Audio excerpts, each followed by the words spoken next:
akarwara kateye muri no minsi abantu bavuga ngo stress.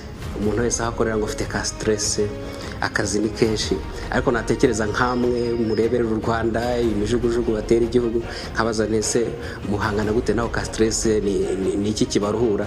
Ibyo umuntu yanabijyanisha n'imibare ya Minisiteri y'Ubuzima iherutse gusohoka yerekana yuko abantu babyibuha bagenda babenje, ariko atari kubyibuha neza, umubyibuho ukabije, ariko umwe umuntu yabareba akabona muri physical fit umeze neza. Ibanga mukoresha niri stress ubundi hari abayitera gusa umuntu akaba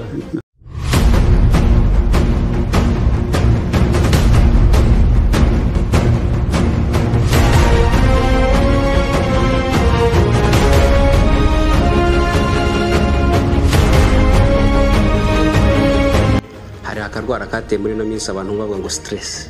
Umuntu wese ahakorera ngo afite ka stress, akazi ni kenshi, ariko natekereza nkamwe mureberera u Rwanda imijugujugu batera igihugu, nkabaza nese muhangana gute naho ka stress ni iki kibaruhura. Ibyo umuntu yanabijyanisha n'imibare ya Minisiteri y'Ubuzima iherutse gusohoka yerekana yuko abantu babyibuha bagenda babenje, ariko atari kubyibuha neza, umubyibuho ukabije, ariko umwe umuntu yabareba akabona muri physical fit umeze neza. Ibanga mukoresha niri stress ubundi hari abayitera gusa umuntu akagira stress ntayo iturutse.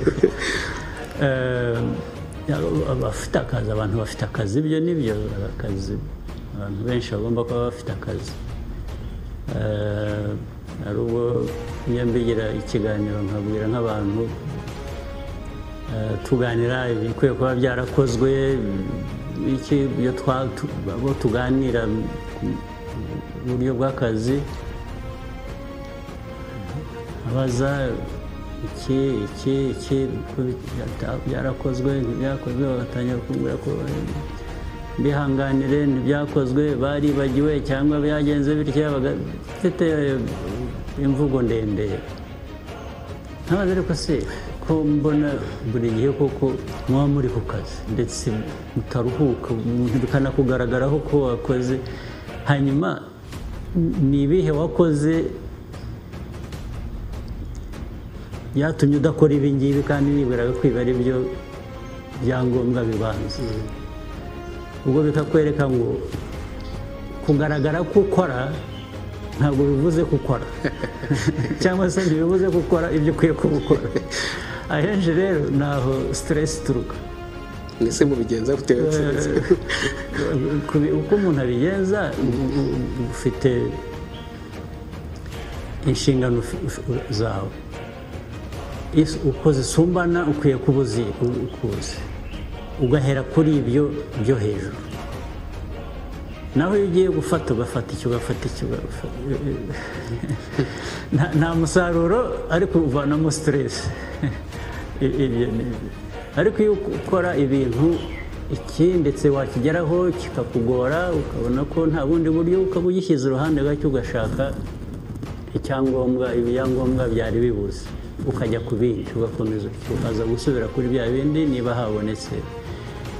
Ariko ukomeje ku kintu kimwe udafitiye ubushobozi buhagije cyangwa ubona kitari buguhe umusaruro, ariko ugakomeza ari cyo urwana nacyo, nta kiri buvemo, ariko uragira stress.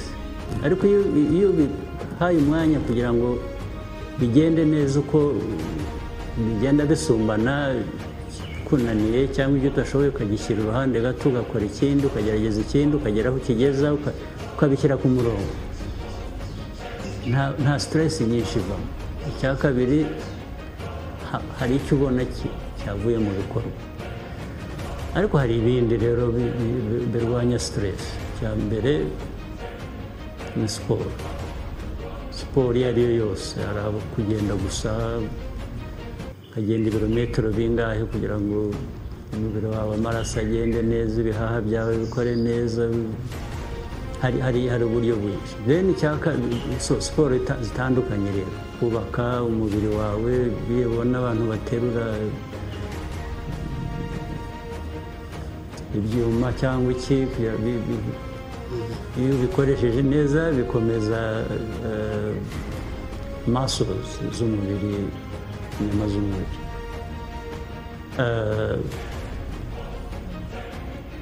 gukora siporo ni ngombwa ukabigirira gahunda. Ikindi ni ibyo ugaburira umubiri wawe, gufungura buri kintu cyose, ugafata ibi byose hari abavuga ngo niho babiboneye. aho rero ariko hariho n'iyo wabibonye ari bibi ukwiye kubyirinda. Burya inda utanagaburiye iguha ubuzima bwiza kurusha iyo wagaburiye ibibi.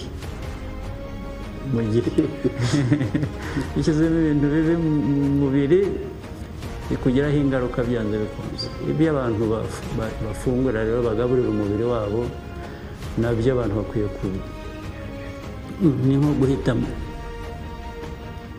Ushobora guhitamo kunywa amazi cyangwa kunywa inzoga. Nabyo byarazamutse, abanywa agatama barazamutse. Barazamutse bakura hehe se ibyo? Kwanza inzoga nyinshi ziragurwa. Bazakubwira ngo ntibabona icyo bafungura ariko bakabona ay'inzoga, nabyo hari kutavugisha ukuri nyine. Aho guhitamo kunywa inzoga kandi wabwiriwe kuke y'amafaranga utayahitamo gushaka icyo ufungura ntubwire. Urumva byose biterwa no mu mutwe w'abantu. Stress rero, hari stress nyayo nyakuri abantu bagira mu buryo busanzwe birumvikana. Niyo waba wakoze biriya byose navuze abantu bagomba gukora, ntibyakubuza stress rimwe na rimwe nyine y'akazi cyangwa wahuye n'ibyago udafitiye ubushobozi bundi buza kuba ibyo byatera umuntu stress. Ariko hari ibintu bimwe bizwi wagira utyo ugashyira ku ruhande bikakugabanyiriza stress ikagabanuka. Ni ukuruhuka, gukora siporo, gushaka umwanya wo kuruhuka, ntabwo kazi gusa. Noneho kuri njye uko warumbajije, siporo ndayikora, mpitamo ibyo mfungura, ntabwo mpfa gufungura ibibonetse byose. Navuga ko n'izi za alcohol zica abantu nta keretse umunsi mukuru cyangwa naje iwawe ukanzimanira, nshobora gufata ikirahure kimwe cyane. Ibindi akazi kanjye amasaha akazi ndagakora uko mbishoboye, ariko ngira n'umwanya wo kuruhuka. Njya muri siporo cyangwa nkaganira n'abantu, kubona umwanya w'umuryango wanjye. Mu by'ukuri hanyuma ariko ikindi kigoye gusobanura, sinzi ko nanjye nubwo ngiye kubivuga, hari ubwo ikintu mu mutwe kitakuremerera bitari ngombwa. Ibibazo birahari, ni byinshi, biraremereye. Hari n'ubwo mba nzi ngo ni igihe bireba ngomba kubikora, ariko aho kujya muri panic mode ngo uvuga uti noneho calm down, ugatuza ugatangira gutekereza ko uri gukora ibyo ushoboye, ibyo udashoboye urashaka ukundi ubigira. Ariko iyo bije bikagukubitaho ukavuga uti noneho ibi ndabigenza nte, ibintu byacitse. Aho ngaho stress niyo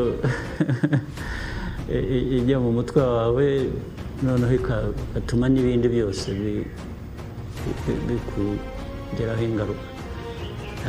Biraterwa rero n'ukuntu umuntu abijera, ni management yabyo. Abantu bakwiye gushyiramo imbaraga ukareba ko stress itaba ari cyo kintu tugiye gukora ibijyanye nayo, ahubwo dushaka ibishobora gutuma itatubana nyinshi. ariko ibyo ngibyo navuze biriho birazwi bishobora kuyigabanya ku muntu. Njye rero nibyo ngerageza. Murakoze Perezida.